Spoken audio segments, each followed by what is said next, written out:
This is Insiders Pro Wrestling, and the best is still to come.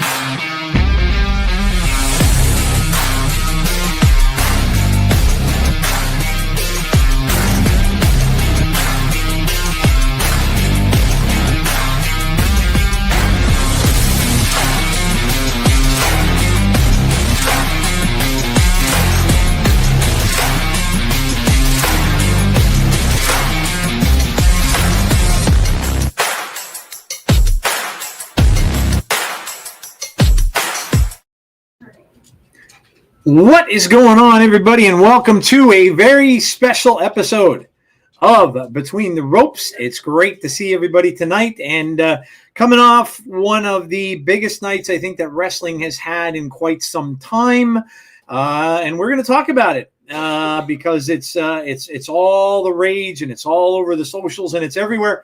And we're going to talk about it, give our opinions on what happened last night, of course, with John Cena's last match. And you know, Jeff, the only thing I could think of is, and you know, when you get older, and you see your favorites retire, or you know, whether it be from sports or acting or whatever the case might be, it kind of makes you reflect and you think about it when it was the first time you saw the person, and when you know. But it's still very hard for me to believe that we've seen John Cena in ring action for the last time. Yeah, I mean it's wild, man, to think that, especially with me and you, we're old enough to have seen the entirety of his career. Yep. From start to finish. Yep. And man, just what a career it was. And I know we'll talk about all of that, and we'll go over some of our favorite moments and all of that. I'm looking forward to that. Yep. But yeah, what a career. And I know we'll get to last night and everything that was. Yes. But yeah, we'll talk about it all. But looking forward to talking about one of the greatest of all time. And you know, I think if anything, what this retirement tour did for me, for John Cena, was he was kind of on that fringe. Like I felt like he was right there on the edge, on the cusp of being on the Mount Rushmore for me. He's solidly on there for me now. Yeah.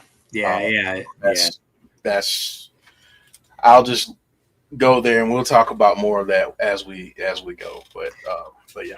Yeah, no doubt. You have to, and you know what? I learned a lot more about him, Jeff, because I watched a lot of interviews that he's done. Mm-hmm. The Pat McAfee show. I saw the other one that he did with oh my gosh, he did a sit down interview with he's a major news guy. Oh man, I watched that on YouTube, but that was really, really good. Got into a lot of real in-depth conversation with him, and asked him really poignant questions. Was very, very good. He's made his rounds, and it's still going to be hard to believe. Now, yes, he's an ambassador, so we'll see him. You'll see him maybe announce a WrestleMania or two. I wouldn't doubt it that Saudi will pay him a gob of money to come out to that one for sure. So we'll see him around. But you know, in ring action, he's done, and he, you know, you don't get to say it a lot, but he did it his way. Yep. He stepped down without being injured. Without any other thing, he just decided, you know what, that's it. I'm walking away, and it's great when you could see the legends do that, because oftentimes that's not the case. Oftentimes they're forced to retire. Tom Rinaldi, yes, Dan, thank you. But yeah, you know, a lot of the great ones have to retire. They're forced to retire.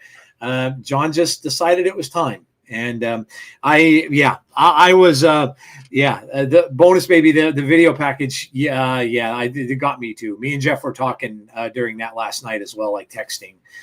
So that was done extremely well, extremely well. And I think what you're going to hear, I think, from us tonight is probably going to be quite different than a lot of people are doing otherwise, or even did last night. And you're going to hear probably a lot more on the positive side of things than you are on the nitpicky, negative, and all that kind of stuff for sure. So yeah, it's a once in a lifetime thing when you get to see stuff like that happen in wrestling, and it reminded me of a lot. It brought up a lot of cool things, and a lot of cool things that happened during the course of that show that we can't forget about either. That didn't necessarily even involve John, that we'll talk about too. So yeah. But yeah, obviously it's going to be centric focus on John tonight. Going to be a little bit of a different show, and but it of course deserves that by the attention by itself. So we'll have some of the same segments and things like that, but we'll skip over grievances and other things, and we'll get back to that next week. But Jeff, should we go over our schedule? Yeah, absolutely. So this week we have Fireflies Forever coming up on Tuesday, which Chris and I have a lot to talk about given what we got on SmackDown. So really looking forward to that. We're already kind of chatting up what we're going to talk about on Tuesday. And also Thursday is a big night for TNA wrestling. We get a steel cage match. Yeah. Team TNA versus Team NXT. And we were going to have Matt Cardona, but he has since been replaced by the one, the only Director of Authority, Santino Marella. Santino Marella. Yeah, come join us for that. Yep. Yeah, that's going to be a fun show. Yeah. Obviously, TNA building up to January, which is going to be a huge, huge month for them. We already got the date of the first show on AMC. And all that, so just nothing but big things coming for them as well on the horizon into January. And it's basically now the end of the wrestling year. We're going to be turning it around soon. And that said, we're going to have our voting commence as well in January for our awards show. Our TIGS Awards will be coming up, so just don't forget to watch for that. And please vote. It only takes a few minutes. You go in, we'll have 10 of them in there. And you just vote and pick which results that you want, and then we'll tally them all up, and we'll have our awards show sometime either in what do we usually have, that mid-January, or we go into February because of what goes on in January? We try to do it January if we can. I think last year we did it around the end of January, but we'll try to do it mid-January. I think if we can do it the week of the premiere of TNA. So that'll debut on the 15th. On the 17th, we'll have Genesis. So let's see. That's on a Saturday, I believe. Yeah, so that Sunday, the 18th, maybe we could do it then. Okay. Or the 25th, we'll let everyone know. And then the Rumble obviously is coming up in January as well. So we'll keep you posted. Just watch the socials, and we'll obviously include it into the schedule and stuff like that going forward. So just watch for that, and we'll get the voting out there. Try to shake it up a little bit. We try to do like 1 or 2 new ones every year.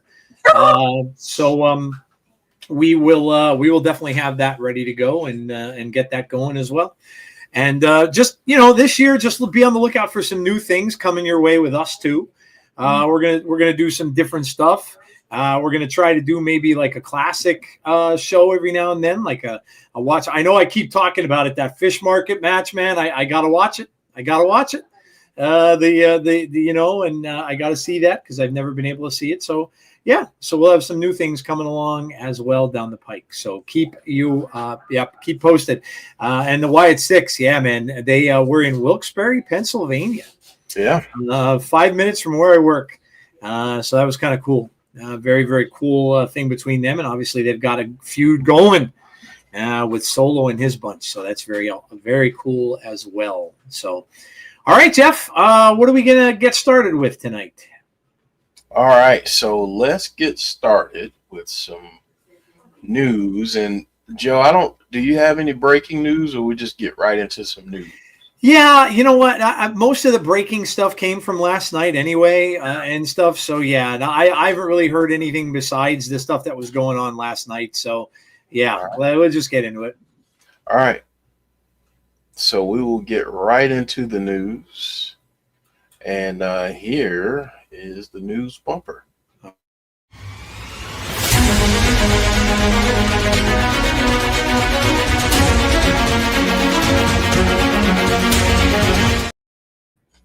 All right, there we go. All right. We're going to start off with the news, and we all know what the news is, man. And obviously, like I said earlier in the show, yes, you can't see him anymore. Cena's final match. The build-up was going all year long to this, and you know what? Nobody really knew what the show was going to be like, and there were a lot of sad moments. There were a lot of really cool and happy moments as well. We got to see some new people showcased on the show, which was very, very cool for the NXT folks that we got to see and got a little kind of a taste of what that's going to be like. You know, listen, I enjoyed it. I thought it was done very well. And we'll get into all the metrics and stuff of it a little bit later. But overall, I had a good time. I saw a lot of Cena in that show, and you know I know that he was very involved with the way it went, coming down to the match itself, and a lot of the other stuff that went on inside there. I would bet, Jeff, that and one of my favorite moments was R-Truth and Joe Hendry, and Yeah. I would bet that John was involved with that a little bit too. Because John's got a great sense of humor, likes the funny stuff. And man, Jeff, if we don't get a tag team match at some point with Joe and Truth, people are already named it, calling it Believe in Truth, or oh my gosh, that's got to happen. That's got to happen at some point. At some point, I would love to see it because, man, those two together. Oh. Comedic gold. Yes. And could you imagine Joe Hendry? Could you imagine a scenario where you do get those two as a tag team, and whoever they go up against, they create a song. You have Joe Hendry singing, yep, and then you have Truth come in with a verse. Man, yep. Please give me that at some point. That would be so fun. But yeah, it was fun to see those guys together last night. Yeah, they could do that easily with like a rock and rap kind of a thing. Let Truth, like you said, let Truth like rap a verse and then Joe sing it. Yeah, oh my God, that's money. That's absolute money. The Truth is out there. I love that one. Yeah, I know you like that one, Joe. That's it. Yeah, I love that one. But yeah, man, from the start, and we'll just go over it, Jeff. So I mean, the night started off, of course, with Cody and Obafemi. And while it was pretty transparent, you kind of knew that Drew was going to come in and bust things up because of everything going on with Drew and Cody, Drew and Cody. But yeah, look, I think what they did was they showed and established Obafemi's dominance. He looked fantastic, and at many times last night looked like he had Cody in trouble. And then, of course, Cody got the cut on the ear, and that made it just enhanced it even a little bit more with the blood and stuff like that. So, but I think they really showed what Oba is going to be on the main roster, and I think he's going to be absolutely stellar. He looks like he's ready for that main roster also. So yeah, I think it's I think it was a great way to kick it off. And yeah, I love the match. I thought it was really, really good. Yeah, I thought it was a good opener. You rarely see your top champ open the show. Yep. And it makes the night feel that much bigger, I believe. Yep. So that made it feel that way just to start it off. And it had a big fight feel. The whole night did, but it had a big fight feel. And yeah, for those people who were not familiar with Obafemi before last night, he had quite the introduction. Yes, he did.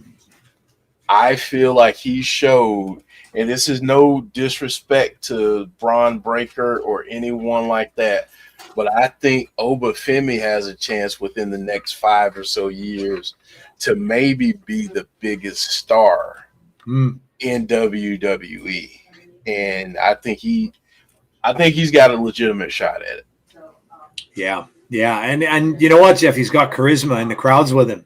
I mean, you could already see. And I know a lot of people watch NXT that are WWE fans and people go to their arenas, but there's also probably a lot of people who never saw him before.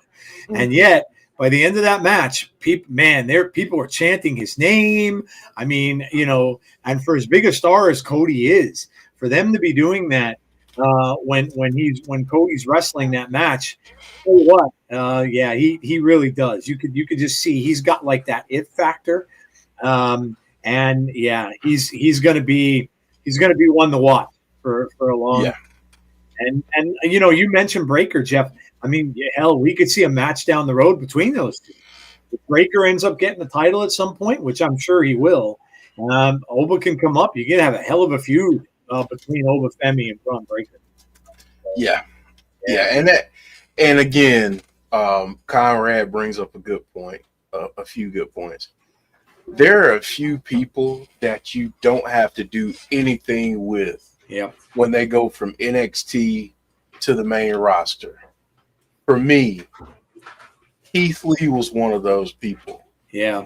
I didn't feel like you needed to do anything with Adam Cole.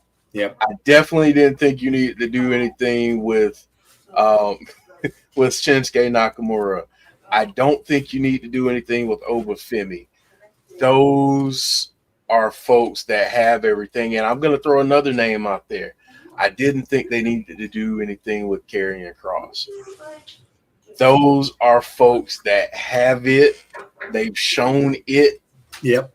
All you got to do is drive the bus and get them there and book the shows and let their natural talent show. So hopefully they don't tinker too much with Obafemi because, like Conrad, Shinsuke is one of my favorites. I am very disappointed that they haven't done more with Shinsuke.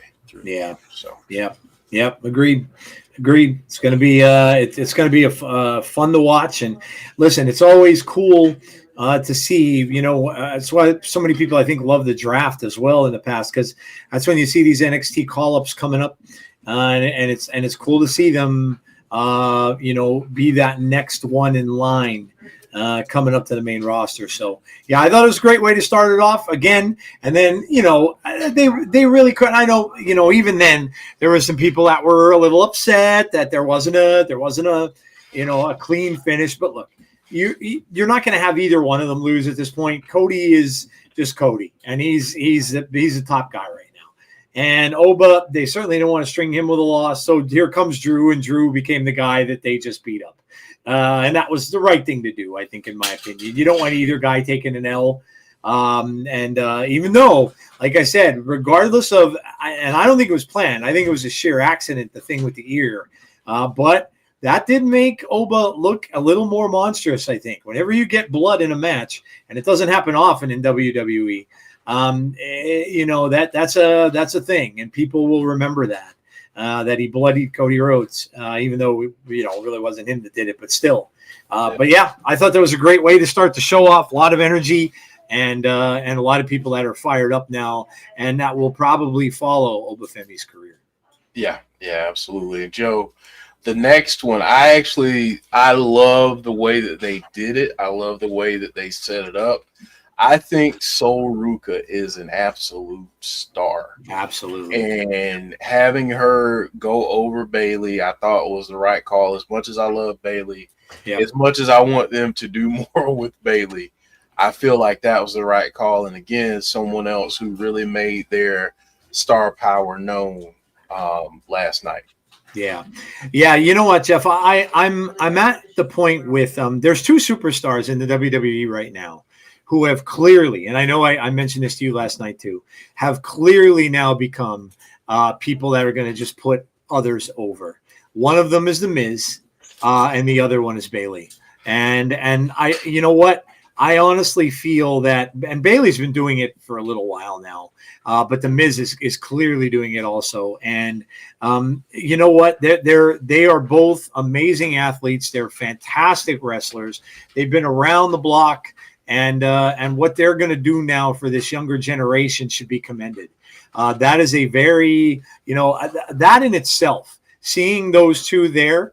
And again, this is why, and I'll come back to this later on, but this is why I feel that John had his hands all over this, because I feel that he could have even handpicked some of these people to be the ones that came into some of these matches. And it would not surprise me at all, because, The Miz was integral in John's career. Bailey has been one of the people that everybody talks about, that helps people out when she's down in the NXT, when she's there and she's around the other athletes. But yeah, Sol Ruca is, I agree with you, 100% going to be amazing addition to that women's roster. Yeah. Yeah. It's just a matter of what in the world. They have so many people at this point. Yeah. Where do you put everyone? I think where they decide to have everyone land is critical, not just for the men's side, but the women's side as well, because you have a potential of letting some folks get lost in the mix, especially if you start calling some people up here soon. So let's see what they do with how they split this roster. Again, I have given up on the draft. Hashtag what brand split, but at least give me a roster of people on each show. That'll be interesting to see how they split that up, Joe. Yeah, they got to punch some energy into SmackDown. They really do, especially going to 3 hours. If they're going to go back to that, if I were them, I would almost take SmackDown and make it kind of like almost like a little bit of a Rising Star show mixed with some of the, if they want to leave Cody on there, fine. That's fine. And you got some veterans on there. But if I were them, I would take SmackDown and make it all right, this is where we're going to have some of these rising stars like a Sol Ruca or like an Obafemi or like somebody like that, because this is how we're going to use that show. And that was always the way it kind of used to be. Fox kind of always wanted the hot names. So that's what I would do. And now Netflix, I know it's hard for them to pass up the money. So when Netflix speaks, people listen. And, if Netflix has something to do with it, they're going to pick and choose who they want. But yeah, they really need to kind of, infuse something into that 3 hours, because make the people want to stay and watch that show for 3 hours. Because I'll tell you, 2 hours lately has been rough, let alone put another hour on there again and make it 3. You really have to give people a reason for it. And so, Netflix really doesn't keep Raw on that long. It goes over 2 hours in most cases, 2:20 in and around there, sometimes 2.5 if there's some kind of real big thing. But they get everything done in that 2 hour period. So if you're going to do that, man, you better get people interested in that. And I think it would interest me if you were going to have some of these people that maybe I don't see as much because I don't watch as much NXT and things like that, and I got a little taste of what they were like on that show, then I think that would be a good idea to do. Joe, we got to get to the next one, because one guy that we're very familiar with, the TNA X Division champ, Leon Slater. Oh, man, and I want you to go through the match, but then we're going to talk about the obvious thing that everybody's going to talk about. And I want to talk about what Leon did in that moment that was a veteran move. But let's talk about the tag match. I mean, what can you say? Two of the youngest stars in the business, and they are unbelievable. Can't miss to watch. Both of them are can't miss. And this is why, Leon is who he is right now. Leon is the TNA brand right now. And I know Frankie Kazarian will probably take umbrage to that. But Leon Slater, he was dubbed the future of that business by AJ Styles. among others. I know the Hardys have spoken highly of him. There's a reason for it. That move, Jeff, that he did over that, and man, you can tell, Jeff, the difference between, and I know this is going to change when TNA starts on AMC. You'll see improvements to the camera work and all that kind of stuff too. But you can see the difference when he's out there in front of those WWE cameras and he does that move where he clears the ring post. Like how amazing that looks. And you see that happen like on those bigger cameras and the cameras from over the top. Oh my gosh, what an amazing young man, and he has nothing but the future ahead of him. And of course, Javon Evans, same thing. They are cut from a similar cloth, and the fact that they end up tagging up together and are probably. I see some of the chat saying that Leon is more than likely going to be taken to WWE. I listen. I'm not going to argue with that. I would imagine he will be, and you know what? At this point, with the partnership the way it is, to me it doesn't really matter because I was sad about Joe leaving, and going to. But look, I'm all for the wrestlers, and that is the pinnacle right now. They are the pinnacle, and that is their dream, and so I'm on board with it. And Leon deserves everything he gets. He's going to be around for a long time and probably have a lot of gold around his waist during that time that he's going to be in, Jeff. But I'm just an amazing match, an amazing duo, and two amazing young talent that are going to, knock on wood, no injuries, and hopefully be around for a long, long time. Yeah, that right there, what we saw was the present and future of wrestling. Yeah. And I know I've seen a few comments about Leon going to WWE. And listen, if he does, he does. It's a distinct possibility. They'll back up the Brink struck to him, I'm sure. But I just feel like he's so super talented and such a veteran move. So we hate the B word around here. Yeah. So I'm not gonna say it, but it was definitely a slip. Yeah.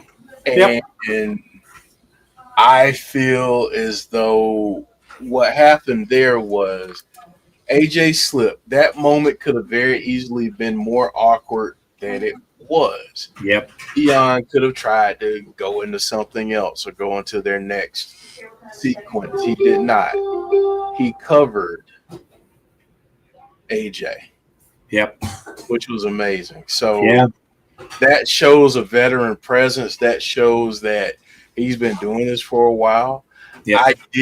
I did feel bad for AJ because, man, otherwise you want to talk about a pretty flawless match. Yeah. That match was it was great. It was amazing. Yeah, but they're humans. And again, I bring it up. How many people follow you around on a daily basis and capture your moments of making mistakes? How many people do that? No. So let's cut them a little bit of slack. So those types of things happen, but it just showed an awareness and a veteran understanding of the moment by Leon at 21 years old. Yeah. That not many people understand. So shout out to Leon for that moment. Yep. It's little things like that. And we don't see them all the time.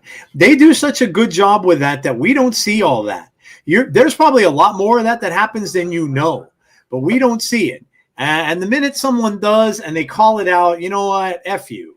Because I want to see you go and do better. Okay. I told you I can't stand that word. I don't like it. It's disrespectful. And, if anybody, it would be like somebody coming up to you in your workplace and you make a mistake. And let me tell you something.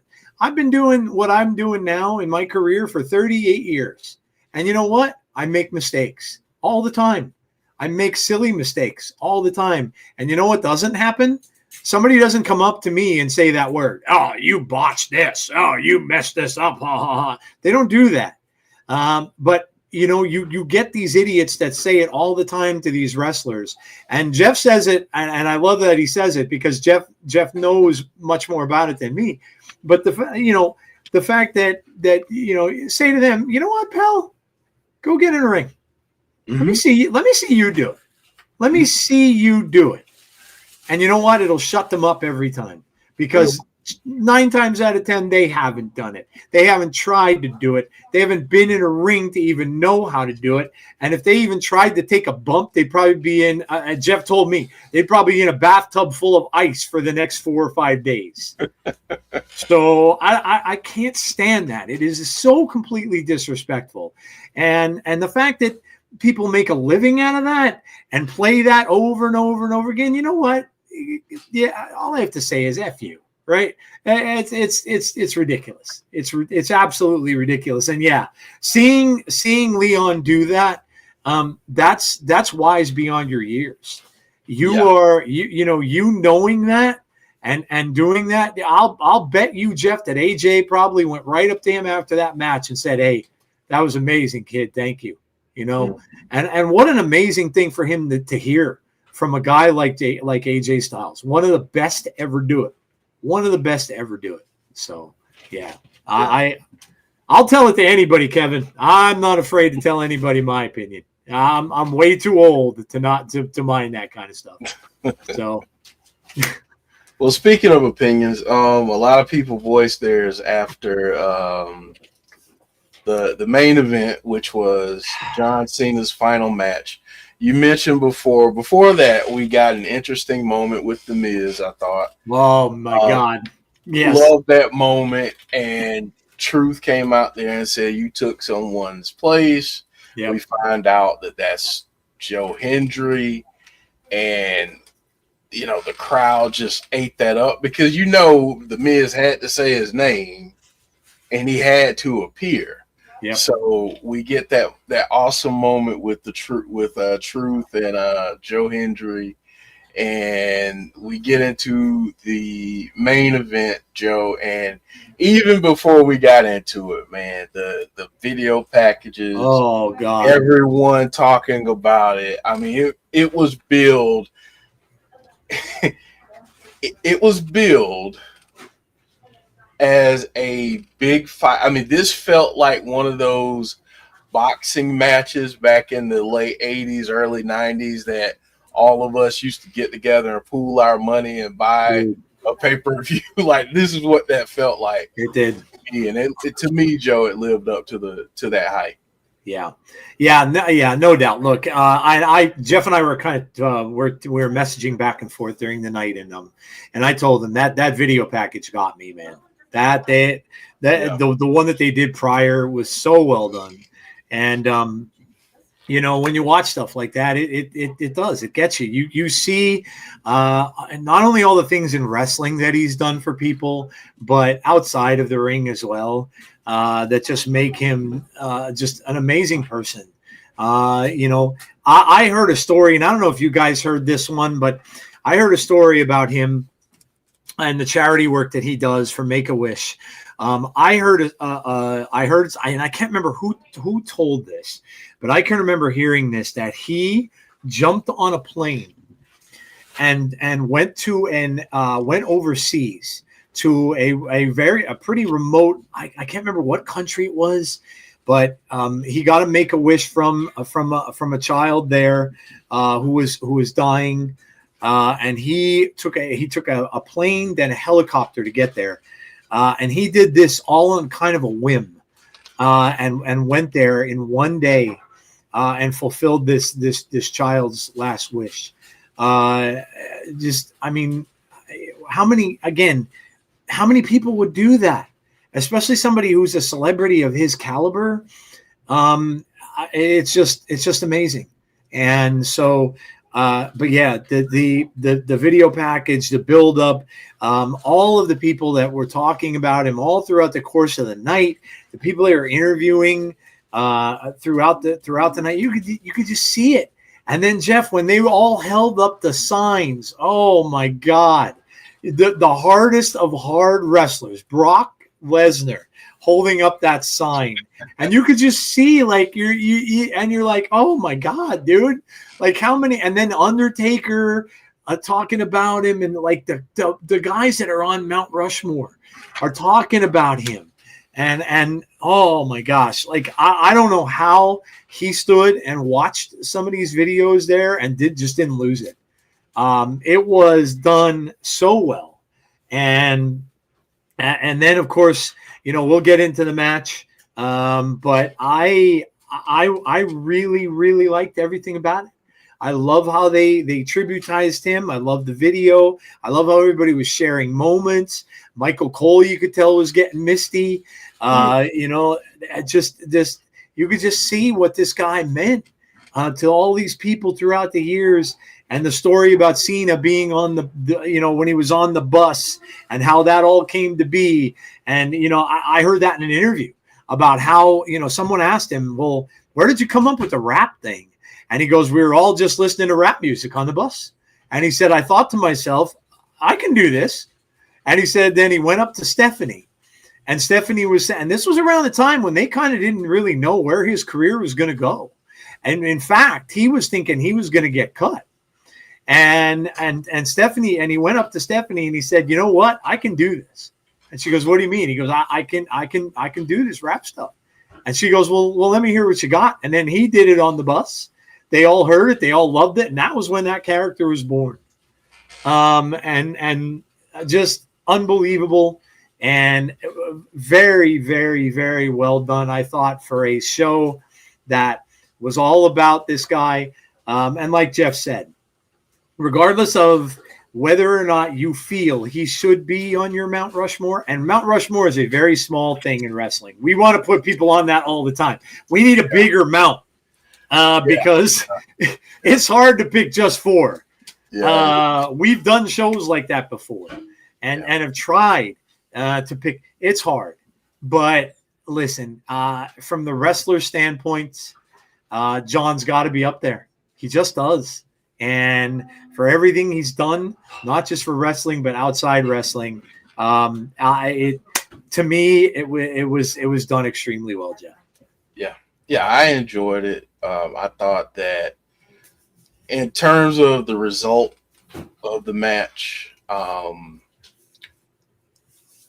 think most of us knew that Cena was going to put whoever it was over, whether it was Gunther, whether it was LA Knight, whether it was Joe Hendry, The Miz, whoever, he was going to lose his final match. Yeah. And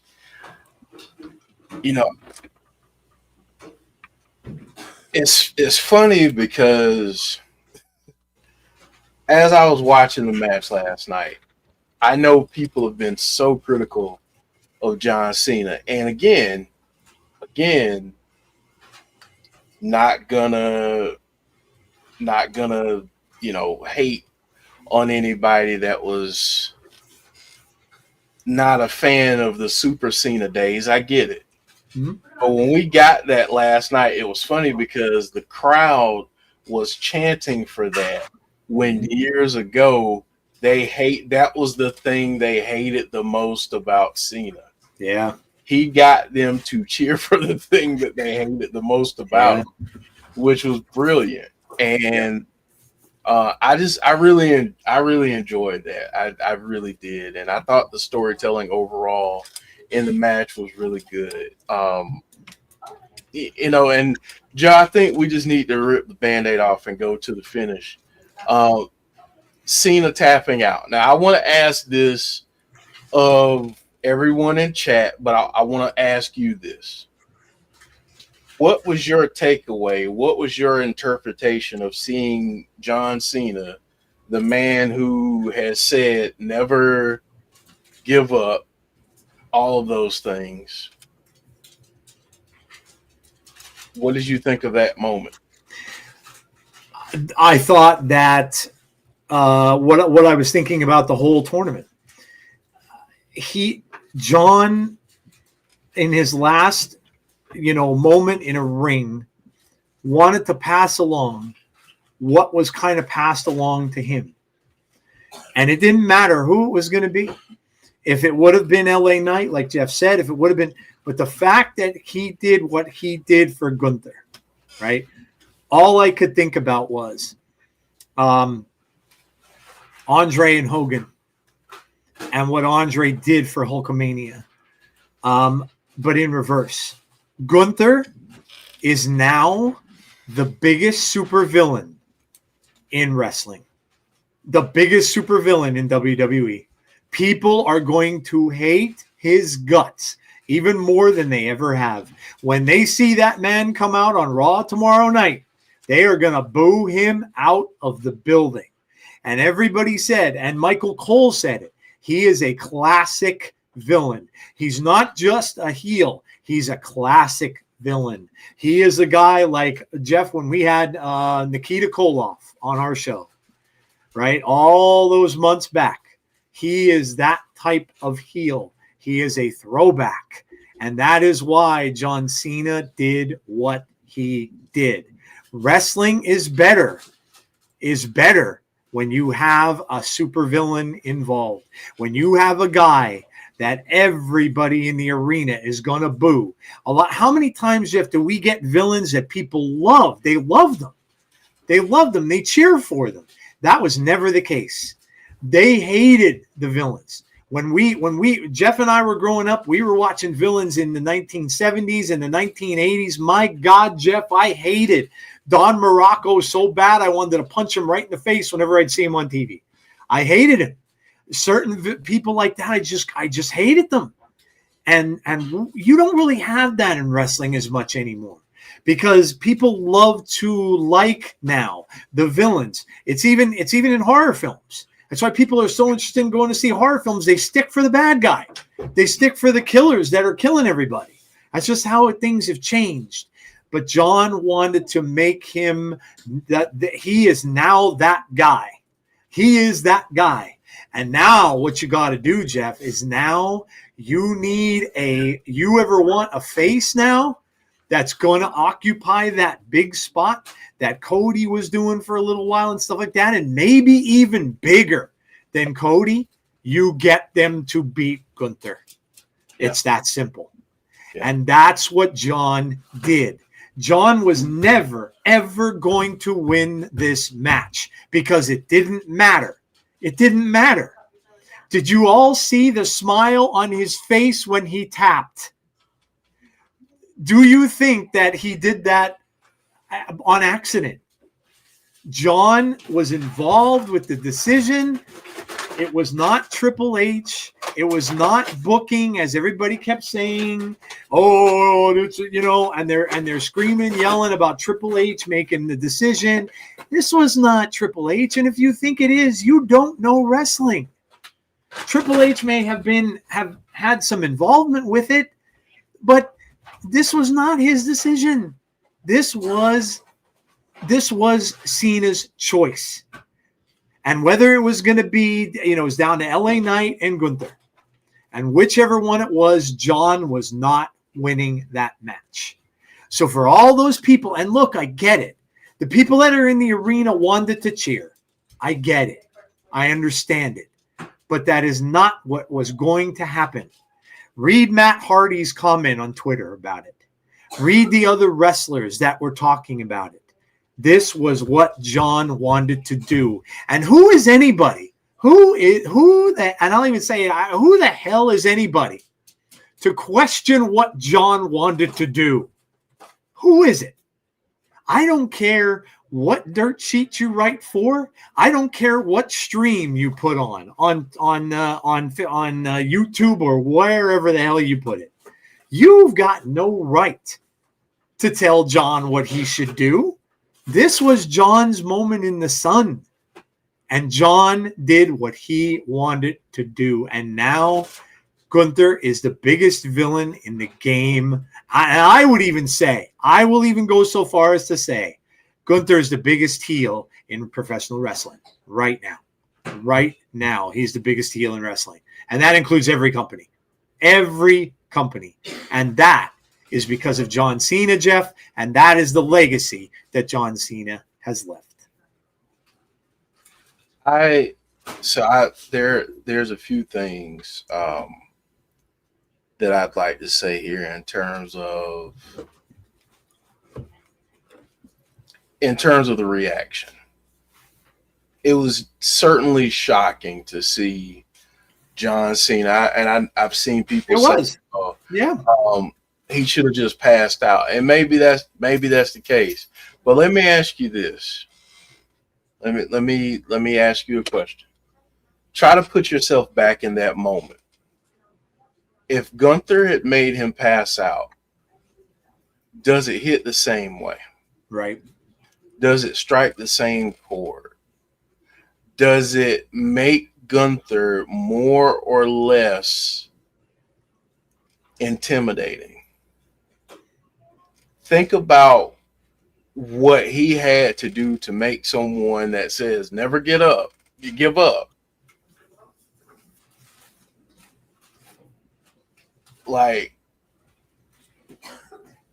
I, I mean, what makes the most sense? I get it. You don't have to like it. And I think that's the point that I want to get across is that, listen, we're going to be all across the board on this. There are going to be some people who love it, people who hate it, and some people who like elements of it and hate other elements of it. And that's fine. But I think when it comes down to John Cena,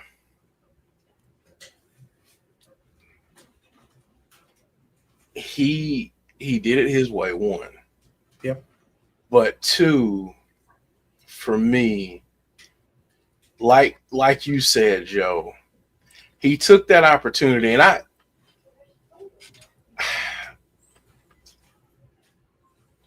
I look at Gunther as someone who didn't need the John Cena rub. Right.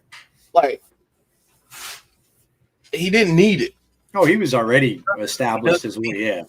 So what do you do in that moment to elevate a guy who's already pretty close to the top? Yep. Now, I will say this. Clown says, no, pass out instead of a smile. He mouths to the camera, I'm sorry, then taps. Now, I will say it's interesting that he did do that after he tapped, and he said, I'm sorry that I gave all I had. I thought that was interesting. Mm-hmm. And I put this in the chat, but I thought that the smile, to me anyway, represented a realization that it's just not my time anymore. You know, his whole mantra was, your time is up, my time is now.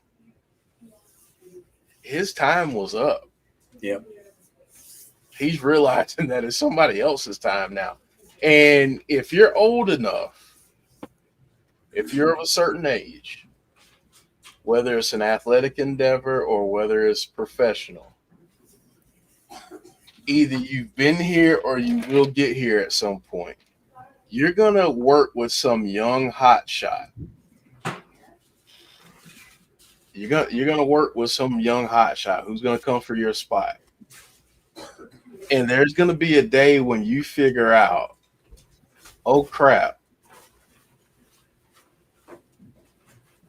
this person might be a little bit better at this than I am. Mm-hmm. They might have a little bit better of a way to go about it. Maybe it's this old dog doesn't just can't keep up with the race anymore. And that's a tough conversation to have with yourself. Yeah. But it's one, especially in athletics, that happens quite often. So I enjoyed the moment. Yep. Again, you know, I think people, like Conrad said, the smile interpretations is where there's discourse. But the other thing that I think is where there's discourse, Conrad, and this will kind of help us transition into this next part, is that I feel like people made John Cena's final match more about them than they did about him and how he wanted to go out. And that was the most disappointing thing to me, because I felt like last night, if you really looked at the match, you looked at the moments, you picked up the different facial expressions and different things like that. it just felt like he was trying to tell this big story about his career and about continuing to fight up against the odds and to always go up against the biggest and the baddest. And he just couldn't get it done when, he just didn't have any more left in the tank. So, Yeah. But yeah, I just feel like, more people made it about them than it was about John Cena. And maybe you wanted Cena to win. And like James said a little bit earlier, then the narrative would have been, well, you remember those stories about Cena burying talent. Why did he need a win on his way out? That would have been the narrative. Right. So, you're kind of in this situation where you're damned if you do, damned if you don't. But I felt like the reaction to it and the chance at Triple H. Yeah. Again, Triple H is the head guy. He's the guy in charge. But if you think people say, hey, John, you get no say in how this goes, this is how your match is being produced, that didn't happen. John had say in how he would go out and looking up at the lights. And yeah, it is a wrestling trope. It's an old wrestling trope that when the wrestler is retiring, they go out on their back and they look up at the lights. That's an old wrestling trope. And more often than not, it happens that way. Sometimes it doesn't, but a lot of times it does. And John Cena is an old school guy. He's an old school wrestling guy. You will see a lot of others from that era, from his era, that will go out the same way. And that's just the nature of the business. It's about giving back. It's about putting the business in a spot where it's better than where it was when you came into it, leaving it better when you leave it. Yep. All I was seeing, and man, I'll tell you, I hate going on the socials. I do. And all I saw last night was the word bad booking. And I'm like, you know nothing. You know nothing about professional wrestling. You know nothing. If that is your takeaway from what happened yesterday, you are a moron. And you know nothing about the sport. You just don't. If that was your takeaway from all that, like you don't even you are a follower, you are a listener of all things YouTube, socials, and all that kind of stuff, and you're a gatekeeper, and you know nothing about this sport, and you know nothing about this show. So, yeah, look, I thought it was done really well. And then even at the end, man, when he did the old fashioned, like you were saying, Jeff, old fashioned, even how he left, my God, he left his boots in the joints. It was cool as you could get. And that's what he was. And who knows, Jeff, how this next generation will go. Who knows what this next generation will do? Because now it's on them, and they may not do it the same way. They may not, but you will always get some people that have seen this and thought, that's how I'm going to go out too. Right. And they will pass it on. So, it just, there wasn't a dry eye in it. And again, when Triple H came to, I don't know if any of you watched the after show on YouTube, but when Triple H came out and they were booing him and they were giving him the finger and all this kind of stuff, and Triple H just stood up, looked at the crowd and said, keep coming, keep bringing it. And so he wants to take it because he wants to try to keep it at the point where people aren't going to blame John, and they're not going to say to John Cena that, why did you do this? All we wanted to do was cheer for you one last time. But like Jeff said, that's a you thing, not John Cena's thing. And that is where you have to differentiate the two. That's not how John wanted it to finish. That's how you wanted it to finish. And too much with our entertainment and with many other things, we get to be extremely selfish. And because we want what we want. Jeff, we've said this on our show countless times. Countless times. It's the Veruca Salt syndrome. I want it all and I want it now. And if you don't get it, you look for anyone to blame that you can. And that's what was going on yesterday on the socials. They were looking for people to blame. And there was none. There was no one to blame except for the man who retired. And they weren't going to blame him. But yeah. And it's not even really a blame. It's not. It's his decision in going out of the business. And I'll be honest, man. When I saw him up at the top of the ramp at the very end,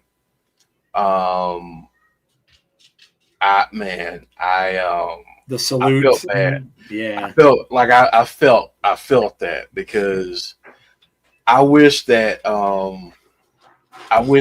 the reception had been a little bit different. Now, again, if people wanted to yell obscenities and curse Triple H out when he was at the press conference thing, the post-show thing, go for it. Yeah. Go for it. Got no problem with it. But in that moment, I just wish they would have held some of that until after. And then the whole thing of Gunther needing security to get to his car, while yes, that is a throwback to 80s stuff, it's still not cool. And in 2025, when you don't know what somebody has on them, and that's all I'm going to say, I'm not going to go into detail. All I can say is this: if you walk away looking like Swiss cheese over a wrestling storyline, that is a you problem. And you need to pump your brakes a little bit. But yeah, so Joe, we've got one other thing that we need to mention. We didn't get a chance to do this last week, but we got to mention TNA heading to AMC, inking a multi-year deal, and that will debut on January 15th. So this will be the last news story that we cover, but I just wanted to go. Just want to go here real quick. So get your thoughts on it.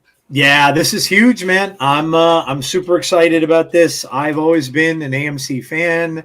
I've watched a lot of programs on there. Of course, Breaking Bad, Walking Dead. I was such a big fan of that. And I think this was about as great of a decision as they could have made. It's a huge channel. A lot of people know the name. They have their own app, which is very good. They do a lot of stuff with horror. With Jeff and I they have what's the name of it? Is it what's the name Shudder. of the Shudder? Yeah. So I mean, this is going to propel them to a next level for sure. Now that people can get away from it. No offense to Anthem, but it was a little hard to watch that. It was always on, oh my God. Remember the times we'd be sitting there through the commercials they would have on for those really bad movies? Oh my God. So this is huge. This is huge. And now it'll be part of their app. This is that next big thing that I was talking to you guys about on this show that I wanted to see happen before the end of the year, and darn it if it didn't. And TNA is going to have a tremendous year next year going forward. Frankie Kazarian, the champion, to usher it in at the start. And maybe it won't be for very long because he does have that match coming up with Santana, so we'll see. But I'm excited. And look, I get it. I know that people are saying, well, they're going to lose a lot of people. And yeah, I get it.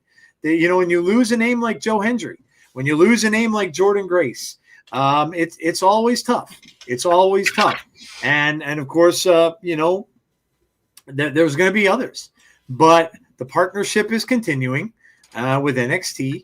And now that they have a legit channel that people are, know and love, TNA is going to have an amazing year this year, Jeff. And I'm glad we're here for it. Me too. And I am. Yeah, I mean, I get it. I feel bad for our international fans who it goes on for even later. So that's going to be tough on them. I do feel bad about that. But I am happy that it's going to a bigger platform. Yeah. And more people will be able to get a chance to watch. That's my hope. We've been supporting TNA for a while on the channel. I know several of us have supported for years, since the very beginning. And this is a huge moment for TNA. This is a huge moment.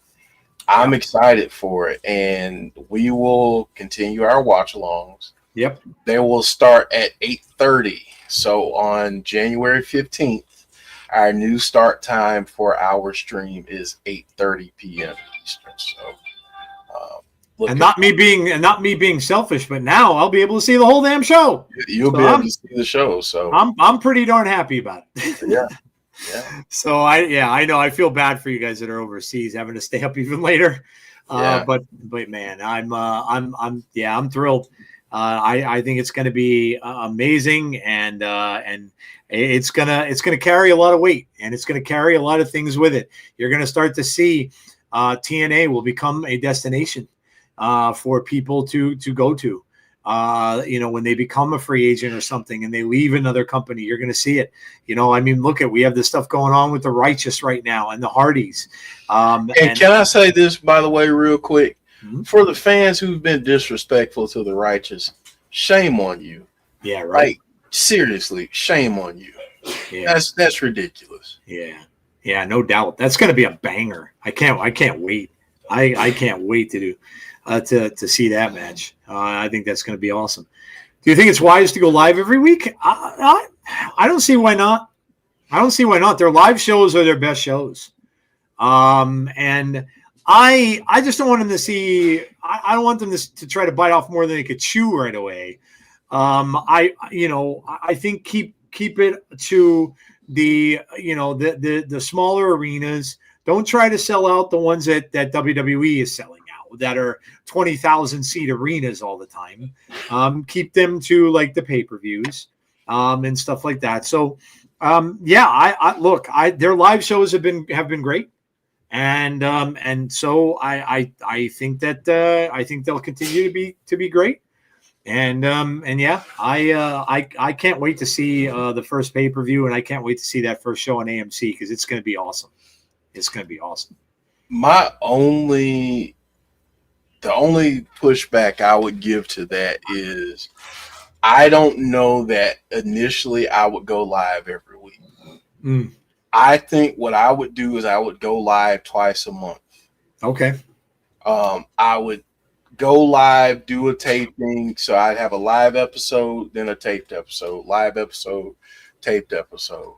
The reason I say that is because logistically you want to work out all of those bugs. And the last thing that you want is getting on a brand new network and screwing up your live streams and screwing up your live broadcast. So that would be, if I were in charge, which I am not. I don't get paid to be in charge, but that's what I would do.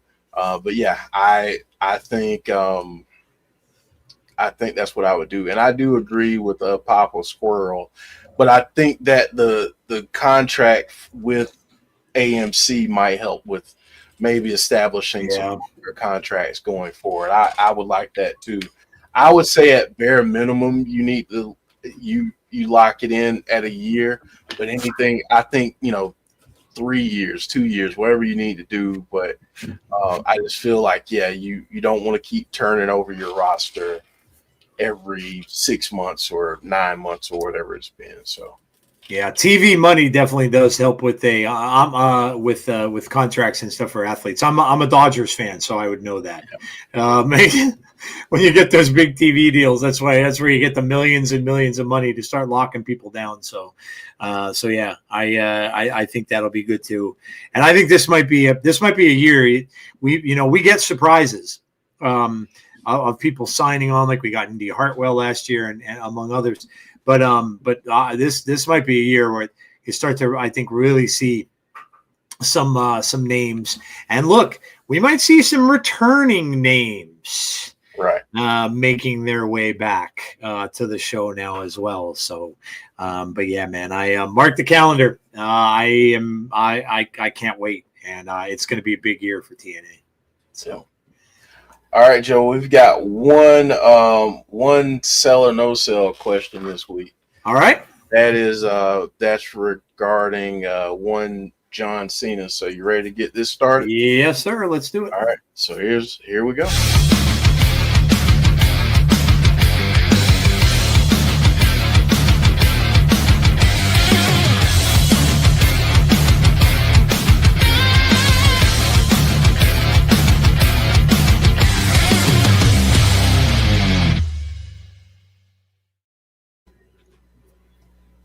All right, guys, you know how this works. Play along, sell or no sell the category with us, and let us know what your answers are. And you even got a little Santa Claus up there. Yes, we do. Look at it. It's festive now. Yeah. We have the deck, the Xmas deck. Oh my God, dude, it's only 11 days. 11 days. 11 days. Although it's feeling a lot like Christmas with all the damn snow and the ice and all that kind of stuff that we're getting around here lately. So, yeah. We're getting that fun stuff going on. So, but yeah, it's crazy. It's only 11 days till Christmas. Yeah. Until Stranger Things Part 2. Yes. Because I got to find out what happens. I'm dying. Yeah. All right. So here it is. It's just a very simple question, Joe. John Cena's retirement tour lived up to expectations. Sell or no sell? I'm gonna sell it. I think that it lived up to expectations. I mean, you can look back at it, and you can pick out flaws. And I think probably one of the biggest things people might say, or might even think that he kind of regrets, would be the way that he turned heel. That was a little weird, I thought so at the very beginning. It was such an anti thing for him to do. And I kind of have a feeling that on that, I forget the name of that WWE behind the scenes show. Unreal or whatever it is. Yeah. They're going to do another episode of that. And I'd be curious to know whether or not we're going to get Cena in that and find out what the behind the scenes of that was going on. Because I think that there's more than meets the eye with that. I think that I don't think that was the initial way they're going to go. I think that they wanted to involve The Rock again. And I don't think The Rock could make it. And I think that that's the way that they decided to turn it around.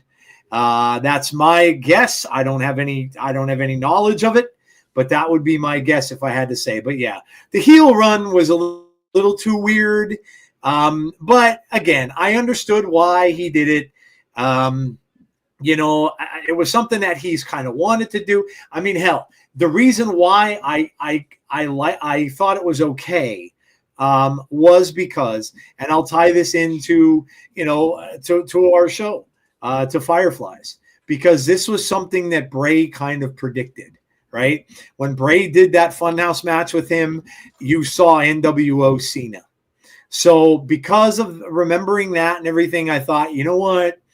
This is something that Bray thought would be cool.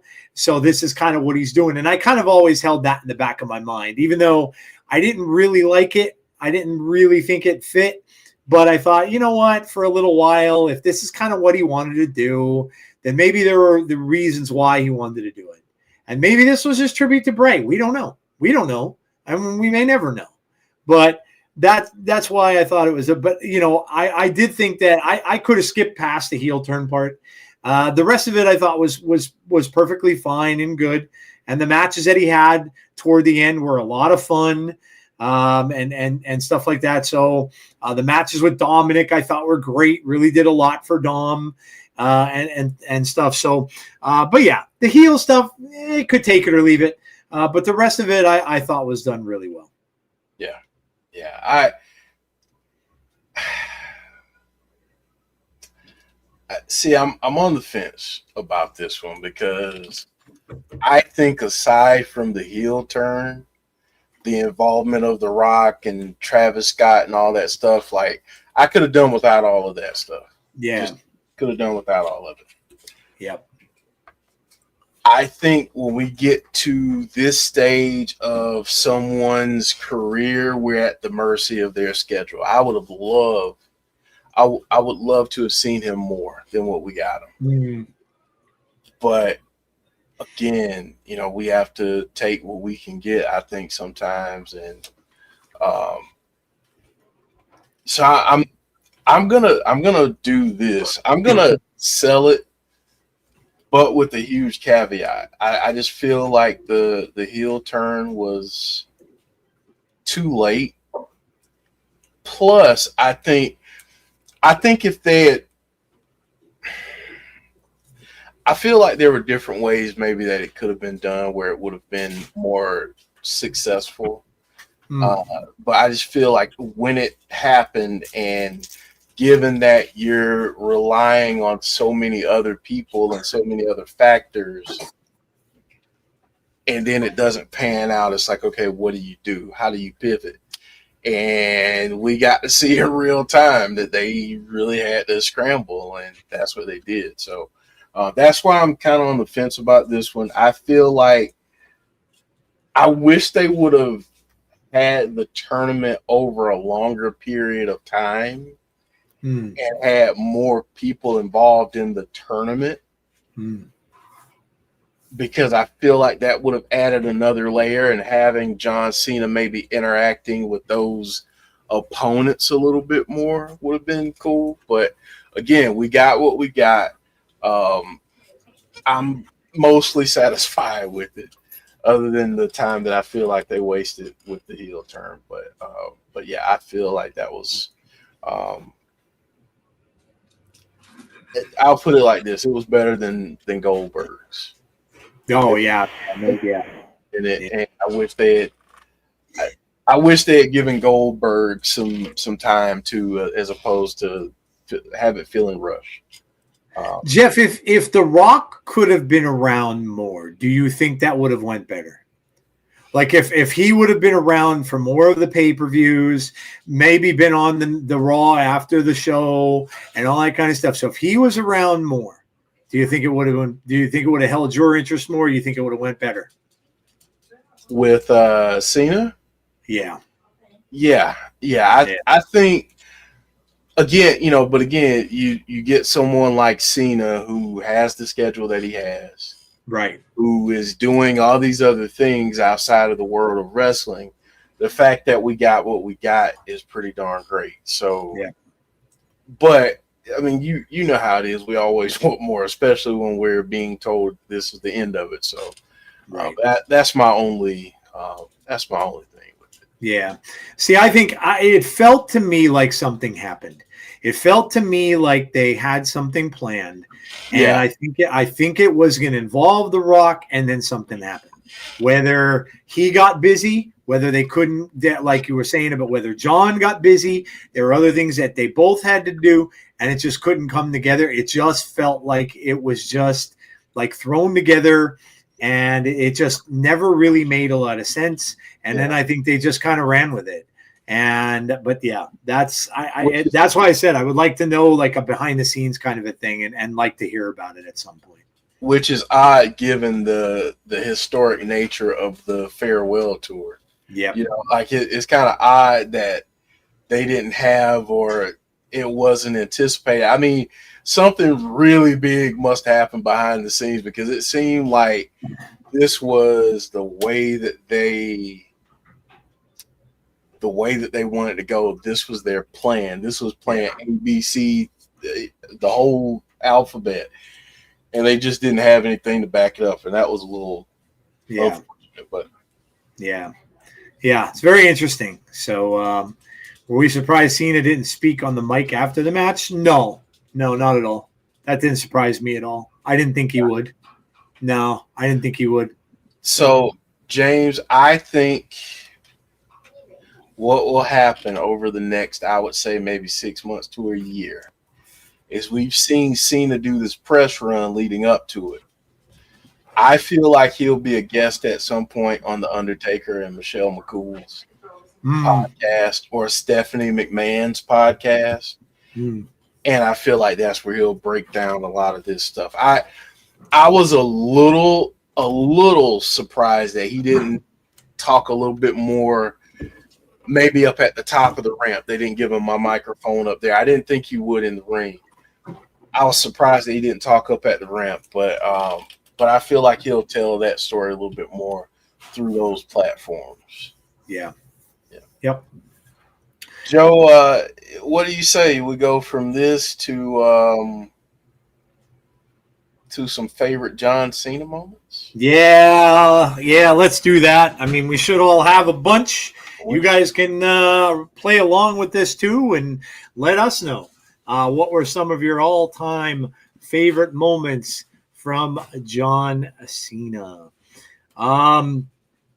Let's see. Cena did say he planned on doing a full schedule, says Conrad. Said in an interview he wanted to do 200-plus dates and was willing to clear his schedule, and WWE said now only 30-plus. Yeah, I mean, I don't know.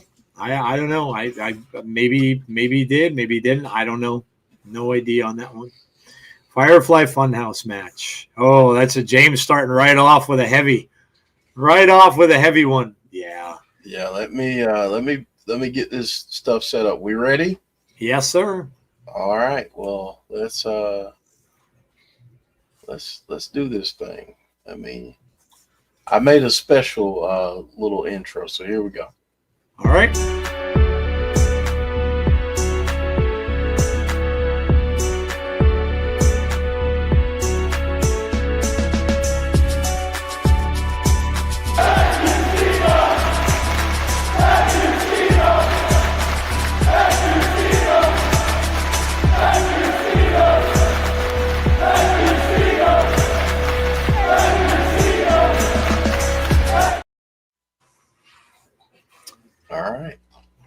All right, well, there you go. The best John Cena moments of all time. Jeff, start us off, man. What's yours? All right. I struggled with this because this is tough. There are a lot of good ones. Yeah. There are a lot of good ones. For me, number 3, I'm gonna start out with his feud with CM Punk. I despised CM Punk because I loved CM. I mean, I despised CM Punk, but it was so well done, man. It was so well done, and seeing the way that those two had that feud back in the day, but then seeing the video packages and stuff last night involving CM Punk and their relationship was really cool. But that's number 3 for me. That feud with CM Punk. My number 3 was the quote, "I'm still here because you can't do your job." John's promo with Roman Reigns. And that's a recent one, but that when that got said, that had to hit hard, man. You took a guy who was doing historic things in his own right at that point, and you made him look about the size of, like this big, and that was just a hell of a thing. And John always had, his promos have always been on point, but that one that he said to him was like a jaw dropper. When you heard that, you're like, what did he just say to Roman freaking Reigns? I was like, wow, dude, wow. And that was at a later time in John's career, It wasn't like John was like winning all of his matches at that point. It wasn't winning very much. But that he came out and said that to Roman Reigns, who was sitting pretty on top of the mountain. Wow. What a promo. But that's my number 3. Let me see what we got. People's number 3s out here. This should be good. Bonus Baby says, number 3, Cena debut and the moment with The Undertaker. Big Dan says, John's Bad Man video, which was a love letter to the 80s and showcased his childhood fandom of the A-Team. Clown says, Firefly Funhouse match as your number 3. We'll just keep it the number 3. You can give us your 2 and your 1 after. Dylan says 3, the series Cena had with Booker T for the U.S. title. Andrew says Cena's Thunder's AA to Big Show at WrestleMania 20, clinching his first U.S. championship. Brandon says Cena's debut against Kurt Angle, the ruthless aggression. Cena's promo exchange with Roman. Yeah, dude, insane. Roman, a.k.a. Mr. Suffering Succotash. Roman had to read those Vince promos. Yeah. The feud with Edge. Yeah, I really, really, really was hoping, and I knew because of the status with the companies and stuff, it wouldn't. But I was really hoping that at one point during that tournament, one of the surprise entrances would have been Edge. And I know, I get it. I know that the companies don't necessarily like one another and stuff like that. I get it, but I really wish that could have happened. I think that would have been very, very cool. RVD's number 3 is RVD's ONS match. Yeah, one night stand. One night stand. Yeah, that's a very good one as well. All right, Jeff, what's your number 2? Number 2, I'm going to keep it real simple here. With a guy like John Cena, him knowing, respecting, and appreciating the talent of someone like AJ Styles, to work with him and have the matches that they've had over the years. Even the last one that they had, the last one might be the best one, and that's wild to say. So yeah, that's my number 2. Just everything he's done with AJ Styles, and not only that, but the way he's put AJ over.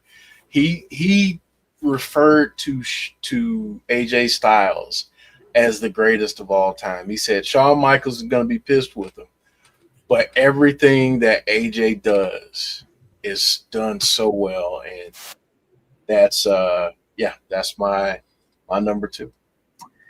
My number 2, just like I don't need my notes for my promo on my wrist. Nice tattoo. There's not too many people who can go toe-to-toe with The Rock. Not many people at all. And the fact that was something that he literally said to The Rock. One of the greatest to ever do it, one of the greatest promos that's out there, that he had the balls to come up with something like that to say to The Rock. That again was a moment that I watched it. My jaw dropped. I'm like, what? And that's one of the things that I'll always remember about John is, he wasn't afraid to just come out and just tell people stuff like this. He didn't care how big they were. And again, knowing what we know, they probably had input with it too, I'm sure. And, they discussed this beforehand and stuff like that, and probably thought, who better to deliver this kind of a thing than John Cena? So yeah, the promo with The Rock, when he was The Rock, I that was phenomenal. So, all right, let's see what people's number 2s are. We've got Big Dan saying the Firefly Funhouse match, and Blake crafted after the masterpiece that saved what could have been a lame WrestleMania, given the circumstances at the time. Bonus Baby, number 2, John tapping out to Gunther. Okay, as recent as yesterday. CM Punk's Money in the Bank match is Clown, the feud with AJ Styles, says Tazzy. Bunker says first Edge feud, AJ plus the Firefly Funhouse. Conrad says number 2, John Cena rivals lumped in one. Punk, AJ, and Edge are his best rivals. Dylan McClure says Cena against Styles in Australia and his rivalry with Kevin Owens. WrestleMania 21's ending. JBL's 10-month reign as champion to win his first of record 17 championships. Like it. Cena's feud with AJ. Feuds with CM Punk, AJ, JBL, and Edge. James said, remember when Cena called Christian a creepy little bastard in Jericho's highlight reel? Yes, I do. Yep, I do. All right. Well, there you go. There's got to be a number one on this, but you know what? There's so many. And I had some notes here. Of course, the Spinner Championship. Who can forget We the Spinner Championship? got to do our number one. Yeah, let's go ahead and let's get the number ones up there, and let us know what is your number one moment, Jeff.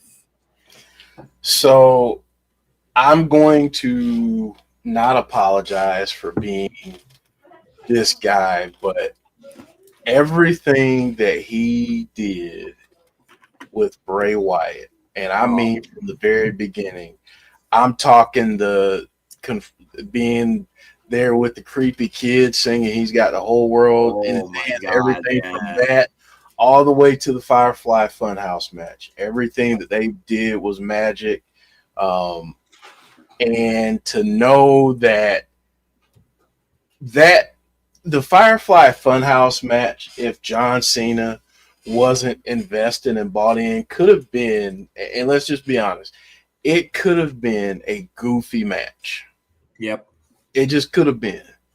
Yep. But it wasn't. And it's because you had two people working together that believed in what they were creating. Yep. And they just got each other. And every time they worked with each other, they created magic. So that's my one. But obviously, aside from wrestling, like Conrad said, everything that John Cena's done, in terms of his philanthropy and his making wishes come true, and really being an icon. I mean, this guy is. You don't find many celebrities as big as John Cena. Yep. There are people who reported on his final match last night from a media standpoint who know and do nothing about wrestling any other time of the year, but it was big enough for them to report on John Cena. So, that's my number one. I have a 1A, a 1 and a 1A. My 1A is his debut. I mean, I can go all the way back and remember it like it was yesterday, and the whole thing with him coming in with that smug face, and I'm looking at him thinking, who the hell is this Vanilla Ice ripoff that they got in this ring? Like, it is so blatant with the haircut and everything like that, and they're doing Vanilla Ice. Like, come on, man. And then I hear him go, ruthless aggression. And I'm like, oh, boy. And I remember thinking to myself, honestly, like, this guy ain't going to last 2 weeks. He's going to be gone before because I thought, man, that is the worst gimmick you could possibly do. Well, little did I know. Because obviously they're a lot smarter than I am, and he was a lot smarter than I am, and it stuck around. And my number one is going to share what Jeff said. Look, I will never forget watching that Firefly Funhouse match on our show. Obviously, Jody was there and stuff as well. And it was a masterpiece. And in a time when we all needed it. And I'm sure the two of them worked on that together and came up with a lot of those ideas. And, and then, we're watching it thinking to ourselves, like, what is going on? And then you're seeing him do the NWO promo with John Cena, and you're seeing him do and Cena pumping the weights, and it was just brilliant. It was just brilliant. And it took a lot of people to stand there and to try to figure out what the hell it was. But man, when you realized how the two of them had to have worked together, and remember even the promos leading up to it beforehand, because that was really the first time during that whole character change where you saw Funhouse Bray live outside of the Funhouse when he came out and was talking to Cena when they were in the empty arena. So in what was a horrible, horrible time for so many people, and a horrible time even for wrestling, the two of them were able to come up with that. Was just chef's kiss. It was amazing. It was absolutely amazing, and I still watch it. I watch it over and every now and then because it was brilliant. Titus O'Neil with the look afterwards, like, and he's just like staring, and he has like, priceless. Yeah, great, man. But yeah, it was amazing. It was absolutely amazing. So, yep. All right, what do we got as number ones here? Let's see.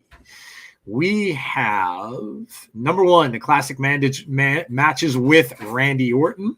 Oh, yeah. Number one, and I'm sure John Cena's personal career highlight was him beating the great Dirty Dom for the title. Cena's Make-A-Wish work, says Conrad. I think the only one that may have been off the hip was telling Roman it's called the promo kid. If you're going to be the big dog, you got to keep up. Roman genuinely pissed. Recency bias, Cody at SummerSlam. Steph, turn around and let me smack dance his baby. Cena's debut, the birth of ruthless aggression, The Undertaker's handshake, giving his stamp of approval. Number one is the stories about John that reveal the human being he is. How he was given, how giving he was to kids, his colleagues, and everyone he encountered. He is the GOAT as a performer and a person. Clown says the Hammerstein Ballroom crowd's treatment of him at ECW One Night Stand, from the shirt being tossed back multiple times to the sign in the crowd that made you believe they would riot if he won. Oh my God, yeah, that was amazing. Yeah, it was. Tazzy says 1A feud with Bray. Mainly the kids singing. Yeah, that was so creepy, dude. So creepy. So creepy. And you saw it on Cena's face. And I wonder now, looking back at that, if Cena was really freaked out, because that was extremely creepy. Love the feud with Kane once he has 17 world championships. Brandon says, my number one is WrestleMania 29, Greatness versus Redemption, winning the title from The Rock. James says, hell, I'm still confused over that match. His face was amazing. That moment was amazing. I remember us laughing hysterically at that. Yeah. After it was over, we all were. Yeah, man. Such a great career, and just so many. You can think of so many different things that just bring a smile to your face, and once it's over, you remember all of the things that you saw and that were important to you, and the places you were when it happened. So, very cool. Very cool, man. Yeah. Very cool. Well, there you go, guys. Look, it was a little bit of an abbreviated show tonight, but this is how we wanted to do it. And we wanted to pay tribute, of course, to John in our own way. So if you have not done so, please make sure to take a couple seconds to subscribe to the channel. Make sure you drop a like on the video for us tonight as well. We'd really, really appreciate that. It helps us out.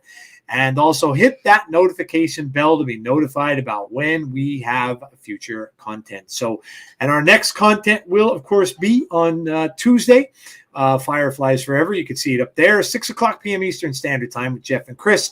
They'll have a lot to talk about. You got a brewing feud that's going to bubble over on SmackDown. So make sure and go check that out. And then we will be back on Thursday, 7:45 p.m. Eastern Time for TNA. And like Jeff said, we've got a big match there that we are going to be watching this week. So it'll be should be awesome. And then of course, we'll be right back here next Sunday night at 7:30 p.m. Eastern Standard Time. All right, everybody. Well, look, I don't know what else to say other than thank you, John, for everything and all the entertainment over the years and everything that you've done for the wrestling business. There will never be another like him. Like I said, we'll see him again, but that is the last time we will see him in a wrestling ring, and it's hard to believe. So, Jeff, final thoughts from you, man. Yeah, man. Thank you, John Cena. Thank you for telling an incredible story last night. Thank you for all that you've done for professional wrestling and all that I know you will continue to do in your new role, I'm sure. So looking forward to the next chapter for John Cena, not just from a wrestling standpoint, but we got to get some more Peacemaker. Oh my gosh, yeah, that show's so good, yeah. I'm some DC films and stuff along the way too, so that's just getting started up. So I'd be surprised if we didn't see him in those. But yeah, that's gonna be Peacemaker is a fun series. If you haven't seen it, you gotta watch it. So absolutely. All right, guys. Well, that's going to do it for us for this evening. Thanks for coming out. We appreciate all of you. As always, please stay safe, be kind to one another, and hopefully we will see you all on the next episode of The Insiders. Have a great night, everybody, and we will talk to you all soon.